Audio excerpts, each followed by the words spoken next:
అమెరికాలోని అంతర్జాతీయ విద్యార్థుల్లో భారత్ నుంచి వెళ్లిన వారే అత్యధికం. వీరిలో చాలా మంది తమ ఆర్థిక అవసరాల కోసం పార్ట్ టైం ఉద్యోగాలపై ఆధారపడుతుంటారు. ప్రస్తుత ఆర్థిక పరిస్థితుల నేపథ్యంలో ఆ అవకాశాలు సన్నగిల్లుతుండటంతో బేబీ సిట్టింగ్ వైపు మొగ్గు చూపుతున్నారు. ఏపీ, తెలంగాణ తదితర రాష్ట్రాలకు చెందిన విద్యార్థులు ఇప్పుడు పిల్లల సంరక్షణ ద్వారా ఆదాయం కోసం ప్రవాస భారతీయ కుటుంబాలను ఆశ్రయిస్తున్నారు. సురక్షిత పని వాతావరణంతో పాటు గంటకు $10 నుంచి $18 వరకు ఆదాయం లభించే ఈ బేబీ సిట్టింగ్ మహిళా విద్యార్థులకు అనుకూలంగా ఉండటంతో వాటివైపు మొగ్గు చూపుతున్నారు. కొందరు యజమానులు భోజనం, వసతి సదుపాయాలు కూడా సమకూరుస్తుండడం వారికి ఊరటగా మారుతోంది. ఓహియోలో చదువుకుంటున్న హైదరాబాద్కు చెందిన ఓ విద్యార్థిని 6 ఏళ్ల బాలుణ్ణి సంరక్షించే పనిలో చేరింది. రోజుకు 8 గంటలు పనిచేసినందుకు గాను గంటకు $13 చొప్పున సంపాదిస్తోంది.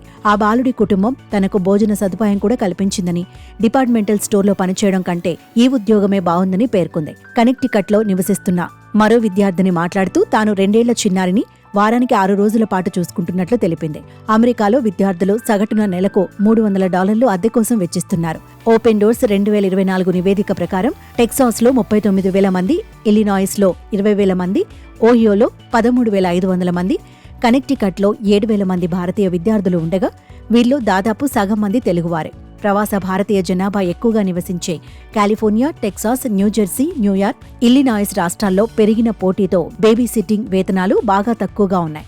ఇంతకీ బేబీ సిట్టర్ అంటే ఏంటంటే తాత్కాలికంగా పిల్లలకు సంరక్షణ అందించడమని చెప్పవచ్చు. పిల్లల తల్లిదండ్రులు ఆఫీస్కి వెళ్లినప్పుడు లేదా ఇతర పనులకు బయటకు వెళ్లినప్పుడు ఇంట్లో ఉండి వారి సంరక్షణను వీళ్లు చూసుకోవాల్సి వస్తుంది. దీనికి గాను పేరెంట్స్ బేబీ సిట్టర్కి డబ్బులు ఇస్తారు. సాధారణంగా ఈ బేబీ సిట్టింగ్ అనేది అన్ని వయసుల వారు చేయవచ్చు. కానీ దీన్ని ఎక్కువగా ఉద్యోగం లేనివారు లేదా ఉద్యోగం కోసం అర్హత సాధించే క్రమంలో ఆర్థికంగా నిలదొక్కుకోవడానికి చాలా మంది యువత బేబీ సిట్టర్గా చేస్తుంటారు. 1920లలో టీనేజర్లకు ఇది పరిచయమైంది. 1950, 1960ల ప్రాంతంలో చిన్నపిల్లలు అధికంగా ఉండే సబర్బన్ అమెరికాలో చాలా ప్రాచుర్యం పొందింది. ఇప్పటికీ ఇది చాలా మంది టీనేజర్లకు, యువతకు ఆర్థికంగా ఆదుకునే వనరుగా మారుతోంది.